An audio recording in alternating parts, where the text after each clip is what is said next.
Hello guys, আসসালামু আলাইকুম। আজকে আলু দিয়ে ডিম দিয়ে অল্প পরিমাণ মশলা দিয়ে আজকে একটা নতুন রেসিপি দেখাবো। তুমি একটা কড়াই বসাইছি, এর ভিতরে অল্প পরিমাণ তেল দিছি, একটু গরম হওয়ার জন্য চুলা আঁচটা বাড়াই দিছি। এখন দিয়ে দিব একটু গোটা জিরা। গোটা জিরাটা আলুর সাথে দিলে ফ্লেভারটা ভালো লাগে।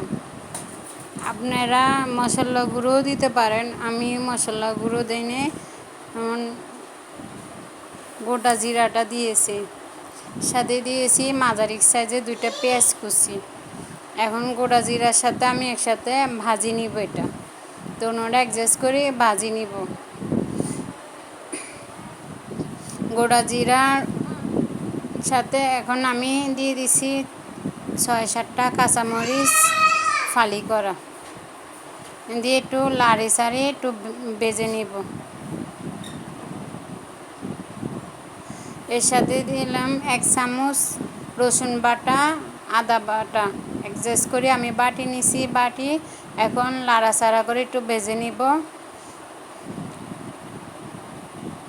কিছুক্ষণ ভাজা হলে সবগুলা উপাদান একসাথে হলে একটু দিব পানি, একটু পানি দিয়ে একটু ভাজা করে নিব।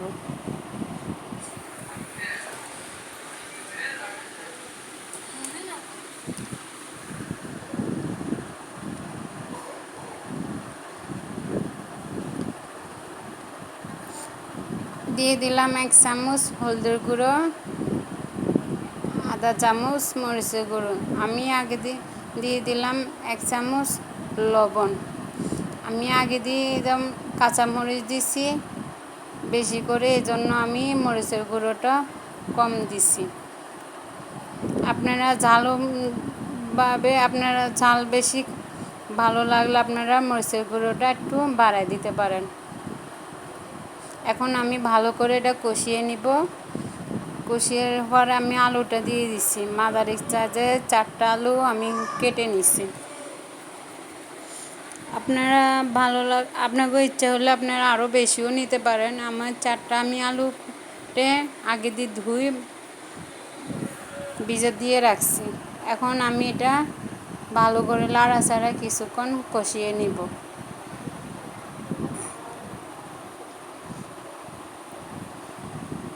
ভালো করে কষিয়ে নিলে আলুটা খাইতে অনেক ভালো লাগবে, ফ্লেভারটা ভালো আসবে।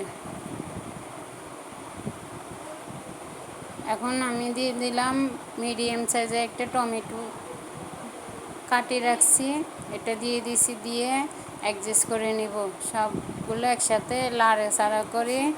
এখন আমি এটা ভালো করে কষিয়ে নিব কিছুক্ষণের জন্য। কষিয়ে ঢাকনা দিয়ে দিলাম। আমি লাড়াচাড়া করে নিব। এখন আমার প্রায় কষানো হয়ে গেছে, আমি ঝোল দিয়ে দিব।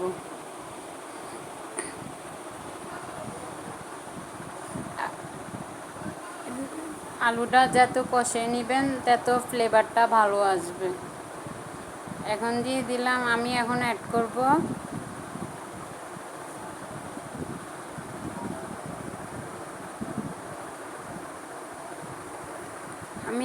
ভালো করে কষিয়ে নিয়েছি। এখন এর সাথে অ্যাড করব গরম পানি। আমি গরম পানিটা অ্যাড করছি, আপনারা নর্মাল পানিও অ্যাড করতে পারেন। আমি গরম পানিটা অ্যাড করে দিছি, যেমন আলুটা তাড়াতাড়ি সিদ্ধ হয়ে যায় এই জন্য।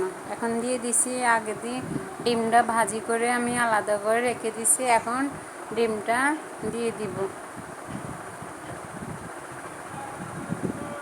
আপনারা ইচ্ছে করলে ডিমটা বিস্কুট দিয়ে ভাগ করে নিতে পারেন, আমি ভাগ করে নিয়ে আমি গোড়া নিছি।